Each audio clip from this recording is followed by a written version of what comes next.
I'm excited and eager for tonight's conversation. We are going deep on the topic around why is the world so heavy and why does it just feel so hard sometimes.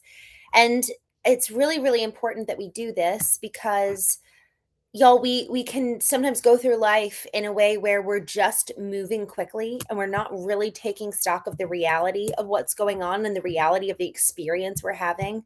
Just the other week we were talking about the really the key difference between our experience versus the factual truth.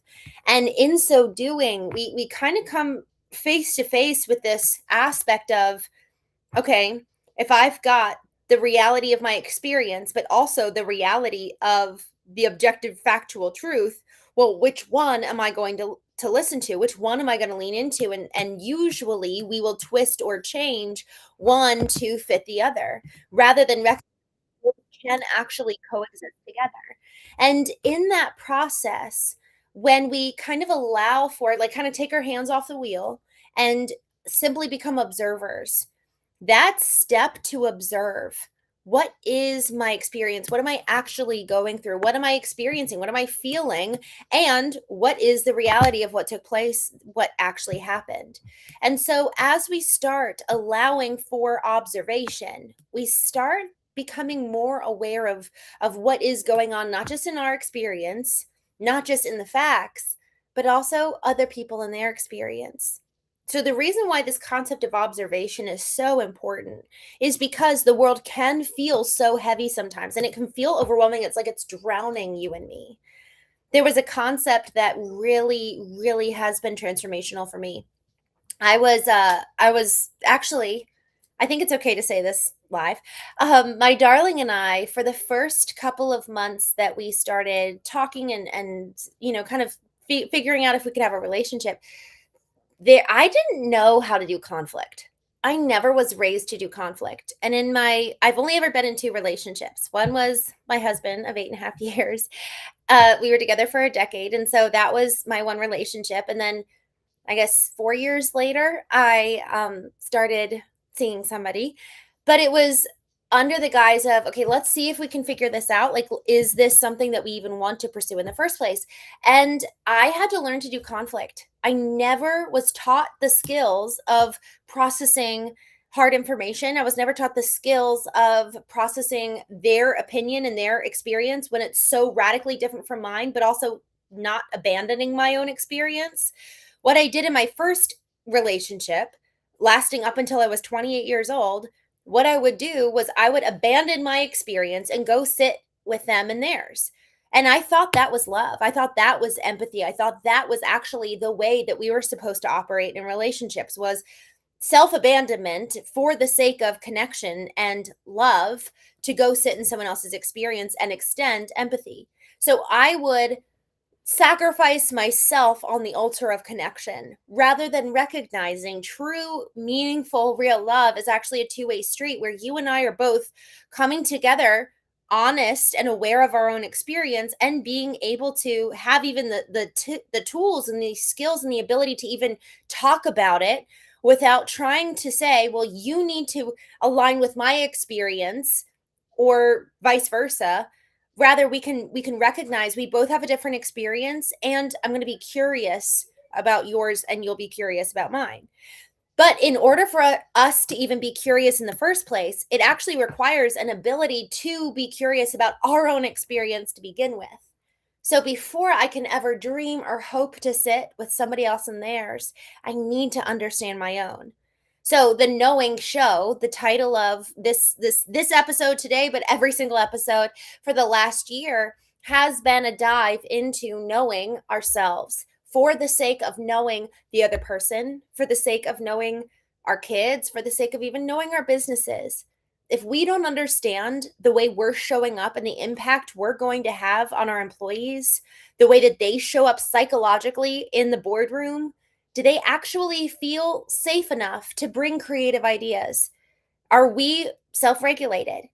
Do we have the ability to create a safe place in our home and our businesses in our schools, wherever is our environment, are we fostering and creating a place where people can show up and be honest about what their experience is in life? Or are we so emotionally unstable that people don't find that they can share with integrity their own experience, maybe even more so, know it in the first place?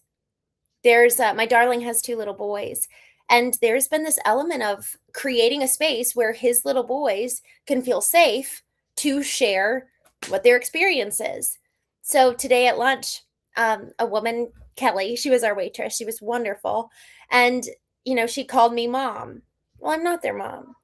And, Kelly went back into the restaurant, and I asked them, I was like, "Guys, how does that make you feel?" When somebody calls me mom, they more and more people have been doing that, and I want to make sure that you guys feel honored. You have a mom who loves you, and I just want to make sure you're good, and does it bother you? And it was creating a space where they could even become aware of their own emotions and then be able to communicate it. And the reality is they might, a day or two from now, maybe even weeks from now or months from now, look back and be like, "Oh, I didn't even know that that did bother me." In the moment, they were like, "No, that doesn't bother me." And, we were like, "Are you sure? Are you good? You can tell us if it does." But the concept here that we're kind of getting at is that first, the safe space needs to facilitate the ability to be aware, because emotional intelligence is defined by the ability to become aware and then understand, control, and then express one's own emotions, and the ability to handle and engage in interpersonal relationships judiciously with wisdom and with empathy. So, for us to be able to do the process of sitting with someone else in their experience, it is paramount. It is so important that we have done the process of understanding our own experience to begin with. Emotional intelligence begins with you and me. And so, for so long in my first relationship that I was in for 10 years, I was only ever sitting in their experience, and I was completely unaware, much less so could even convey my own emotions. And so it led to a really emotionally unhealthy relationship. And a lot of us do this. We sit in emotionally unhealthy relationships because we don't know the alternative. We don't know how to understand and be aware and process our own emotions. So then we go into relationships which constitutes the majority of our lives. The majority of our lives is spent in relationship, whether that's going to the office, engaging with our boss, engaging with our, maybe it's our subordinates, and maybe it's our coworkers, maybe it's our employees.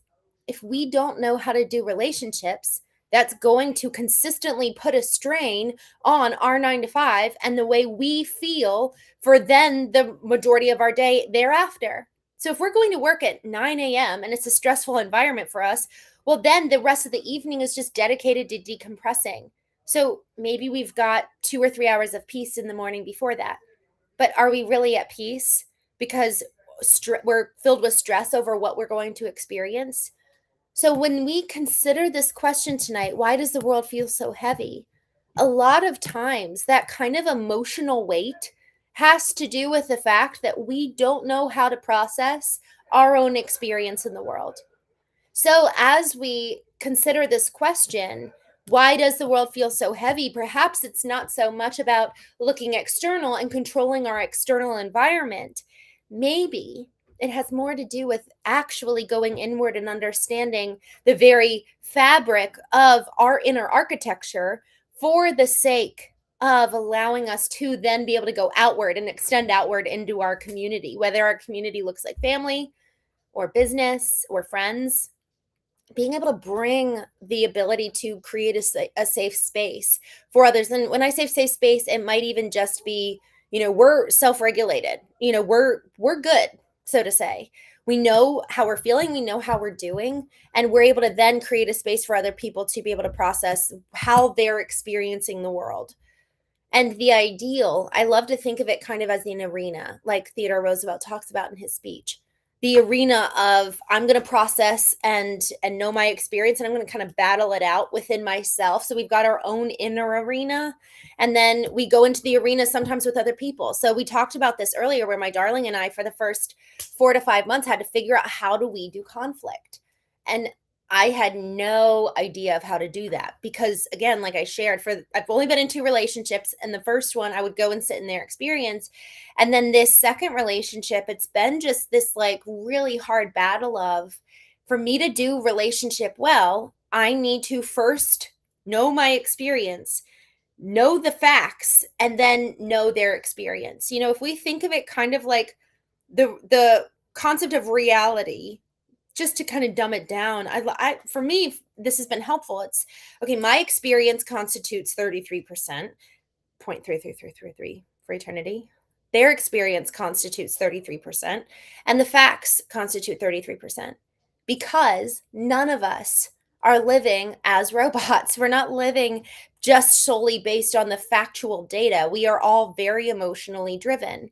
So the facts of what happened do indeed take up a majority of our examination, but we need to afford the time, effort, and energy to sit in our experience, understand it, be able to express it and convey it, but then also pick ourselves up and then go to sit on their side and look at the world through their eyes. What do they see?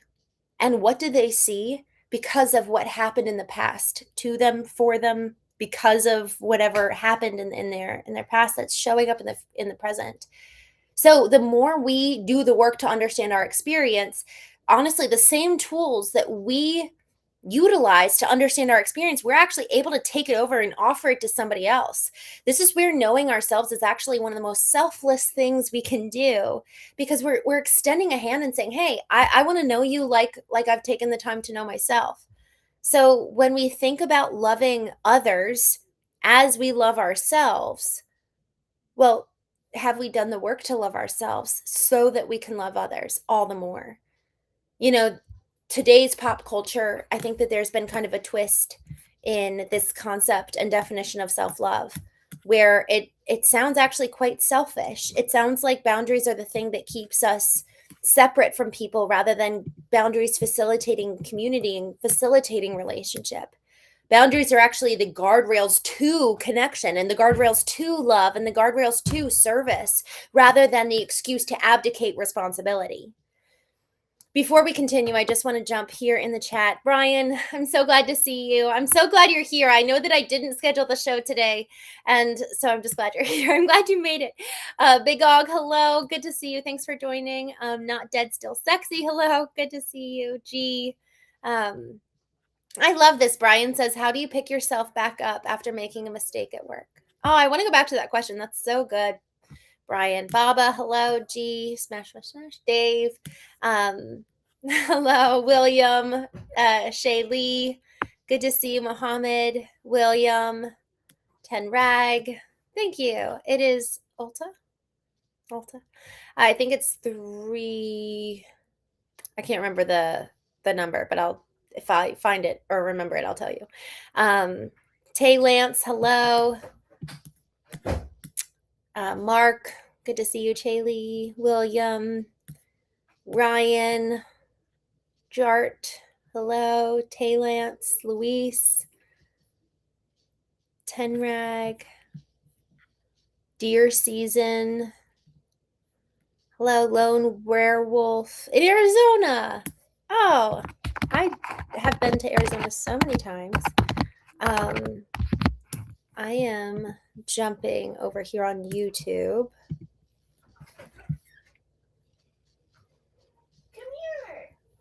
Let's see. Naros, hello. Alejandro, thank you for joining. Josh, Alex, good to see you. It's been a while. Shepherd Fun, Emilton, aw, I love this. Wow, I'm so glad to hear that, Shepherd Fun. That is super meaningful. Shalil, hello. I'm so glad you're here. We're talking about William Johnson. Honestly, we're talking about the cultivation of emotional intelligence. When we're talking about why does the world feel so heavy, it's really, really easy to extend blame outward rather than taking responsibility for, there are things I can change internally by doing the work to know my experience, know the factual reality of the moment, and then know the other person's experience, and then take action accordingly to bring peace, to really do the work and take action, but on the heels of knowing the truth. A lot of times we'll take action as a reactive measure rather than being proactive based on, I know myself well enough to know that I should not engage when I'm feeling this way. I should not engage when this is the circumstance. I should not engage with this person. So, for so long as we're living codependently, for so long as we're sacrificing ourselves or abandoning ourselves for the sake of a desired connection with people, like I did for the majority of my 20s, we're actually really fundamentally withholding connection because we're not even allowing ourselves to come forward as the true, authentic versions of ourselves. So, when we're considering this question, why does the world feel so heavy? It really, I think, warrants us to consider, well, maybe I have it all backwards.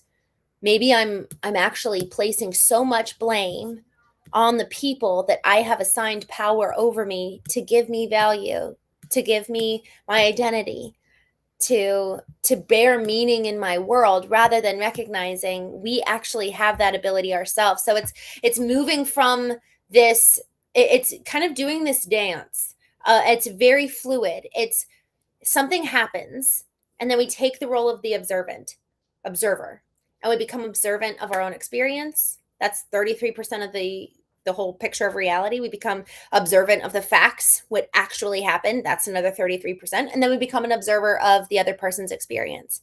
And then we move, after we are kind of in the moment, we take that step out. We become the observer of our own lives and the experience in and of itself. And then we take action. It's kind of like we step back into the picture and we take action, and we start moving to making real change and really taking control of our lives. Y'all, so many of us, we're not actually living in control of our own selves, of our own lives.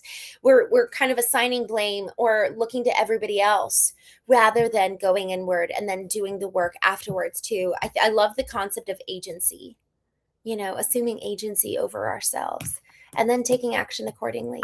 Guy that comments, hello. I'm so glad to see you. Connor, hello. He says the greedy, corrupted humans in the world are the ones that have made life harder for everyone else. Isn't that the truth? Oh, Mark Limon. That's very sad. Mustache, good to see you. Law abiding, hello. Ronaldo, hello. Andy Rich, good to see you. Eric. Oh, thank you, Eric. I'm glad you're here. Florida Airboat Man, good to see you. Robert Theaton, good to see you. William Johnson, Cotton, hello. Roy, James, Florida, William Johnson. Just scrolling down. Chill, Who Dat, hello. What the shuck? Thanks for joining. Rumble Ron, hello. Abnaker, hello. Ramulu, good to see you. Paul, Andrew, Mikey, hello. Lucky, West. I love that. Charlie says, I strongly believe that control is a mind concept. Nathan, good to see you. Florida Airboat Man says, do you believe in self-love?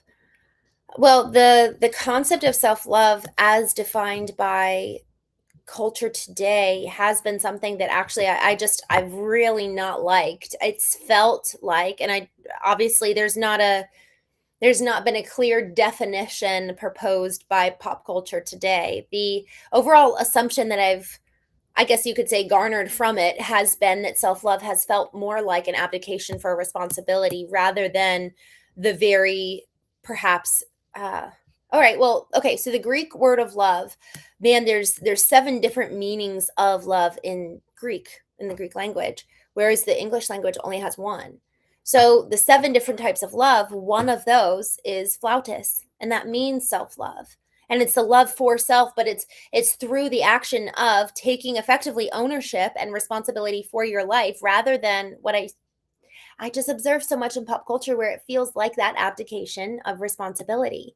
And so, if we were to really love ourselves, I actually think we'd see a lot more healthy humans who know how to do relationships and are much more self regulated and are taking responsibility for their lives, and they're healthy and they're aware and they're looking around for ways to serve because their cup is so full, because they've taken the time. I like this concept of hooking up to an electrical socket. And a lot of times we've outsourced our worth and our identity. And so if we stop doing that and we actually know who we are, we know why we're here, well, now we're not going to be living in reaction so much as living proactively. And, I'd be curious, Bam bars. I'd love to hear why. I want to just there's Barba said you're wrong, and I really want to make sure that I communicate this, y'all. The chat is a place where we can. I'd love for disagreement in a respectful way, and maybe it's in addition to. There have been so many times where folks who regularly show up and attend the show where they'll add to what is being discussed. And we need each other. We need each other to add to there's this concept, it's actually biblical, where it says, add to your faith virtue. And it's adding to kind of these foundational principles of our lives, where it's like, maybe this is something that's really important to me. And then you've got a value over there. And then you add to mine, and maybe I add to yours. And now we're better together than we were apart. We're better because of each other. So if you all disagree in the chat, I would love to know why. And I would love for the edification of each other. As a result of the comments here, I really do, and I would really appreciate and love for each one of us to walk away better. We come to the show every day. We go live every day. And so, there's a handful of folks who show up daily along with me, Brian being one of them. And I'm so grateful for these conversations that have proved to be so meaningful, because the goal again is that we walk away better than once we started. Rodrigo says, it's me from San Diego, California, working at Southwest Airlines. Ricardo, I love Southwest. I am such a fan. So I'm I'm so grateful for Southwest. Eric, thanks for joining. Good to see you. Armando, hello. Opie, where are you from? I grew up in Maryland, in States. Where are you from? Your picture looks like it's a beautiful background. Lewis, hello. Good to see you. JC, hello.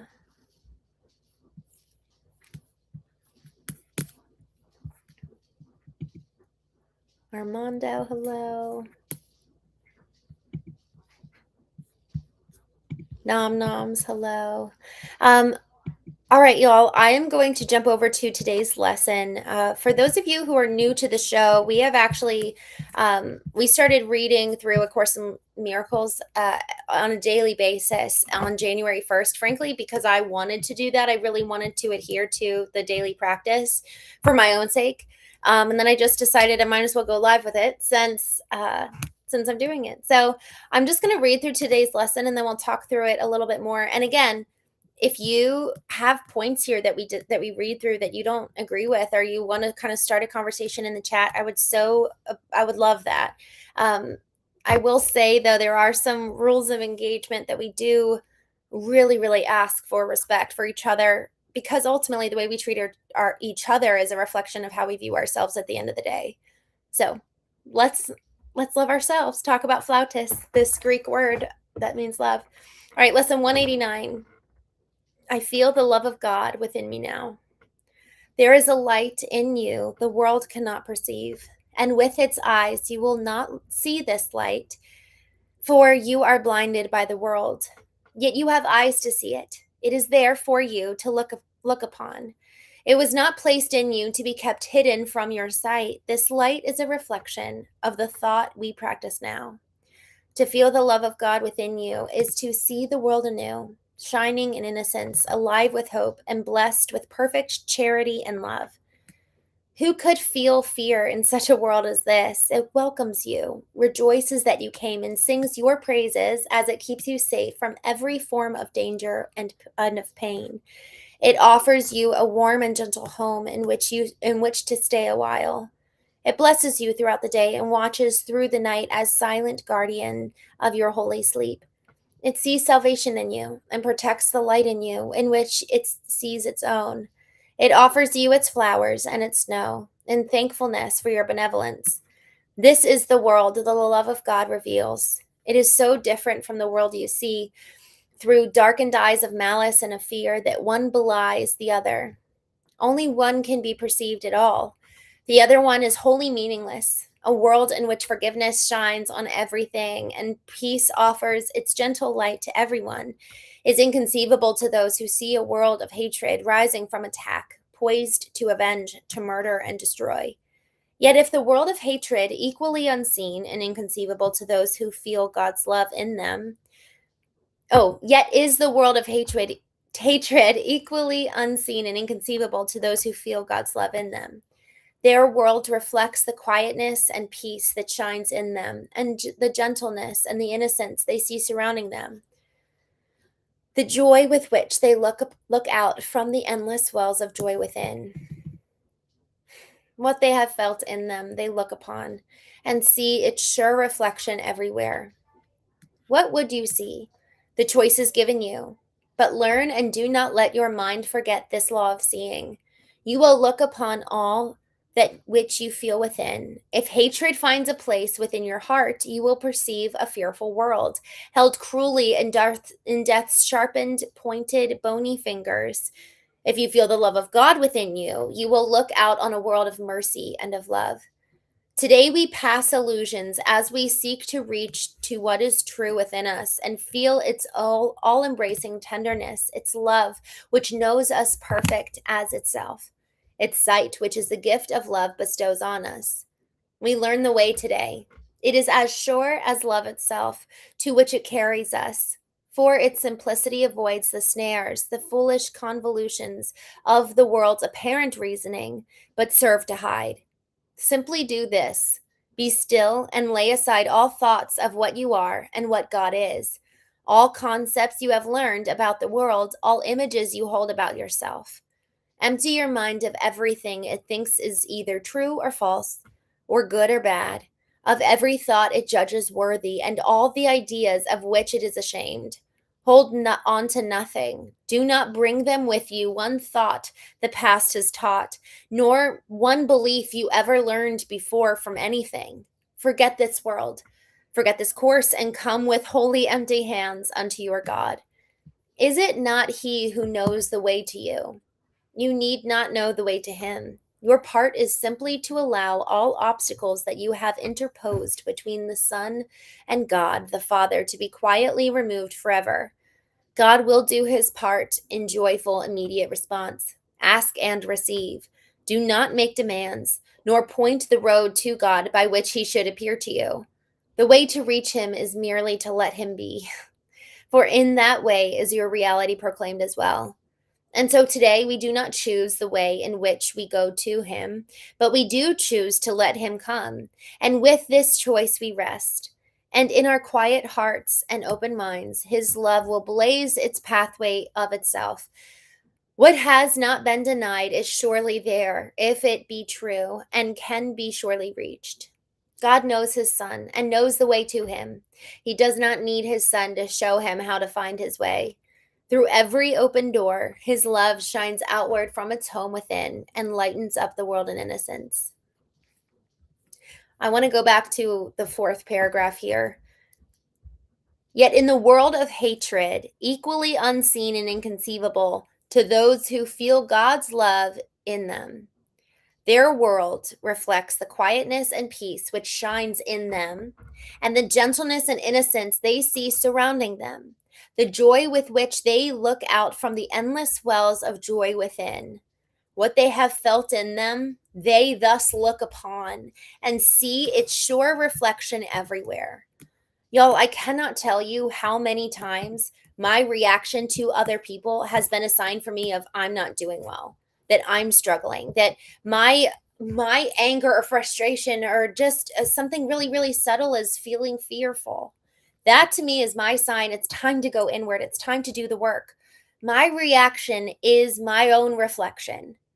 And so in that process, we become really, really humble and also recognize, man, if I want to live in an environment that is one of joy, of peace, of patience, of kindness, well then man, maybe I can actually can have some power over that by changing the architecture of my own inner world. Again, our reaction is a reflection, and our inner world has the propensity and the power to change that which we experience in the outer world. That changes everything. And in so doing, when we say, why does the world feel so heavy? Well, maybe it's because the external world is simply a reflection of the heaviness we feel within. That was that was the case for me for about 6 years. My brother-in-law was killed. He was 26 years old. He was driving home from work on a Sunday morning. He was working for Exxon, and every 7 years they do this transition with all the machines. And he was driving home from work and he got hit by a drunk driver head on in Houston. And man, my sister was 26 as well, and she had a 3-week-old baby girl and gets a knock on her door. And for 6 years after the accident, I never took the time to heal. And so the heaviness that I felt within me was what I experienced my life to be on the external, on the outside. Nobody really saw that or knew, but man, my journal reflected it. My journal was the only place where I kind of felt safe enough to pour out my soul. And in that process, man, I look back for those six years of living as a partial person because I was unwilling to address the heaviness I felt within, and it really got dark. How can it not get dark? And then everything around me colors. Everything around me gets darkened too because the internal state of my soul is one that is darkened. Yet the opposite is true too. Y'all, it's really, really wild. My sister loved him more than most anyone. And she did the work to attend to her soul.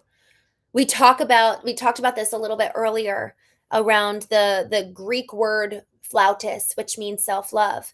That is perhaps one of the greatest forms of self-love, which is to self-heal, which is to look at the self and look at the soul and tend to ourselves for the sake of healing, for the sake of being able to move from the darkness, to pull ourselves out of the darkness and into a glorious light. We have that opportunity every single day. So when we ask this question of why in the heck does the world feel so heavy and so broken, perhaps it would actually feel lighter and brighter if there were more of us who are willing to do the work to ignite the light within us and to actually bear the image and reflection of the one who created us. There's something in this concept of when we start walking in who we were created to be in the first place, it's almost like we can't help but find the meaning that sparks back our identity and reminds us of who we are. And in the reminder of who we are, man, now we get the opportunities to start walking according to it. And it's electric. But for the amount of time that we're not allowing for ourselves to, it's kind of like pulling back the curtain and exposing, let's go shine the light in the dark places of our souls and allow for the reality of the truth. And we talked about reality at the beginning of the show. Reality consists of our experience, the objective truth. And so often it has to do with the other person's experience too. A lot of times, what we're carrying actually has a lot more to do with what we're carrying over from the past, from someone else's experience, something that maybe was modeled for us, a narrative that was spoken to us. But man, what they said, they were really rooted in pain. And so that narrative actually isn't mine. That narrative isn't mine to carry. That narrative doesn't actually have much to do with me at all. Maybe they were angry. Maybe they were really unhealthy. Maybe they were kind of like how I was for a long time, really struggling. Maybe they were at a point where they were really depressed, like I was at one point, and hurt people hurt people.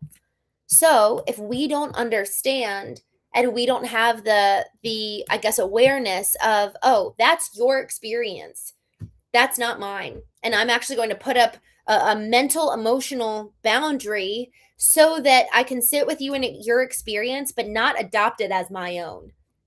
I can understand why you're saying what you're saying, but I'm not accepting that as my experience. I'm not even accepting that as the objective truth.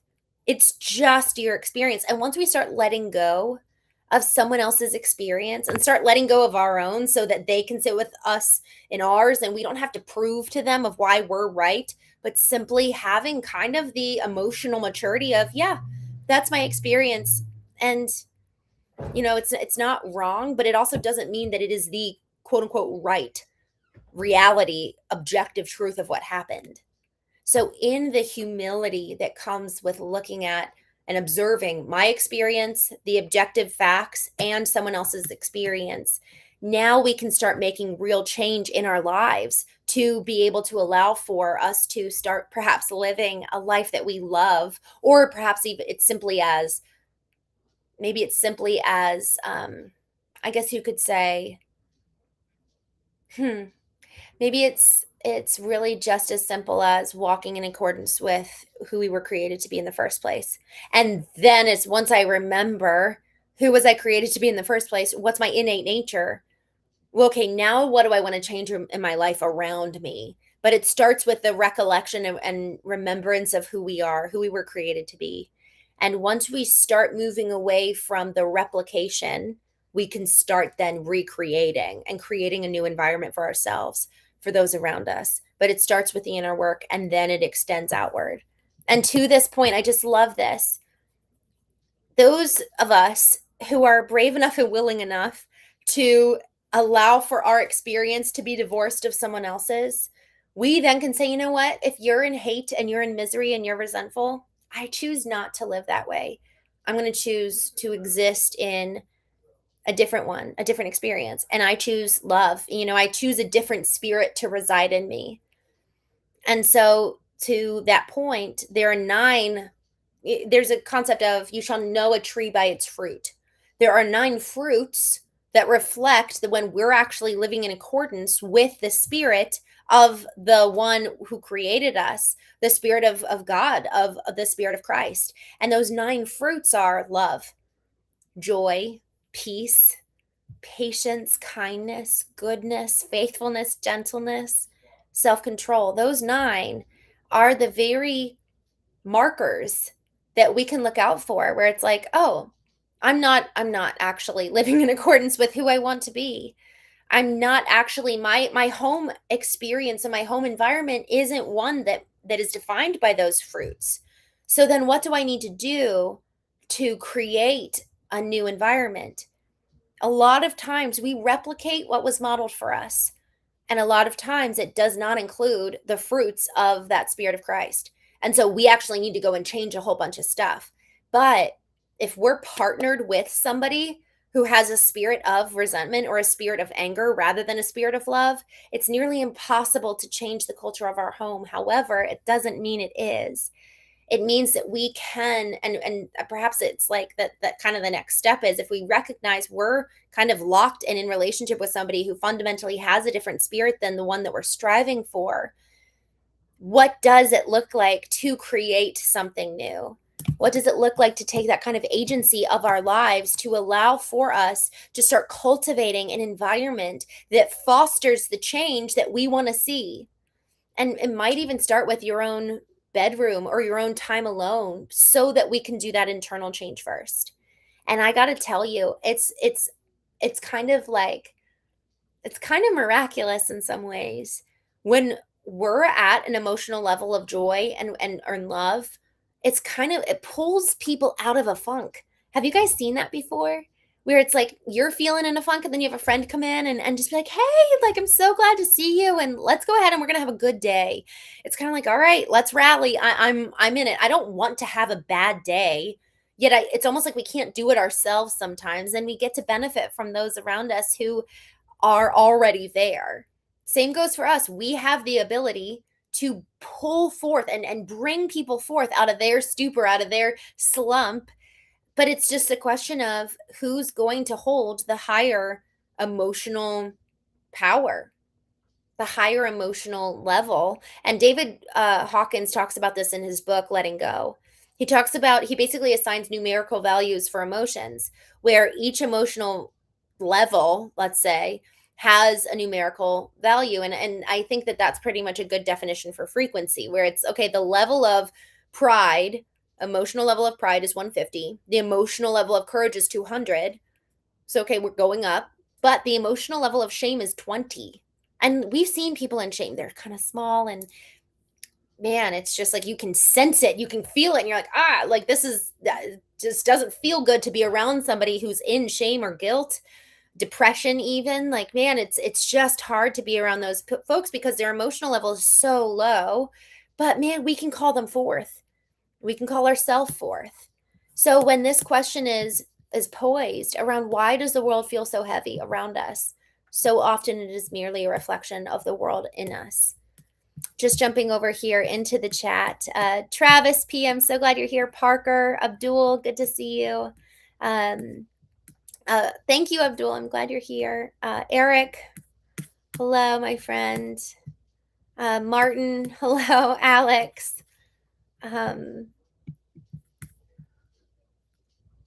Florida airboat boat man says you must be from Baltimore. My dad was born and raised in Baltimore. I grew up in Gaithersburg, but very close. Jazzy, hello, good to see you. I'm seeing some of these comments.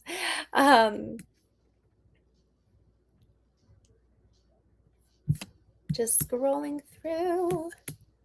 Oh, Alicia, I'm so glad to see you, my friend.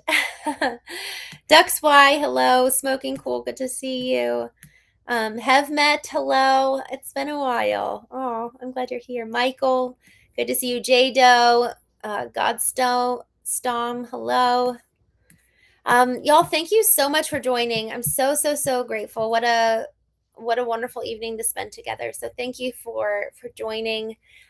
Wendy, thank you for being here. Riz, hello. Yesu, Michael, Oz, hello, my friend. Good to see you. Beta, hello.